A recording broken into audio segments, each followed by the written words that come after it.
How to use Meta AI. Hello everyone, welcome to Tech Talks. To use Meta AI, open Instagram.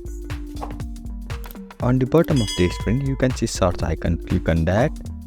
Now on top of the screen, here you can see Ask Meta AI anything. Click on that. Now type any question that you want to ask to Meta AI. Here I'll be asking this one. And then simply click on the send icon located on right hand side of the search bar.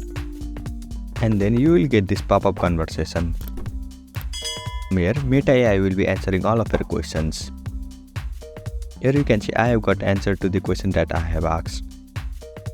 You can also generate images from Meta AI. To do this, follow this prompt. Type /imagine and then type whatever image you want. Here I'll be generating a cat taking sun bath.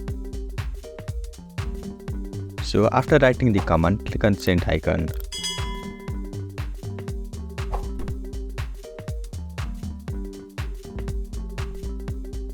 Here you can see I have got my image to the prompt. This is how you use Meta AI. I hope you found this video helpful. Thank you for watching. Follow us for more helpful tutorials.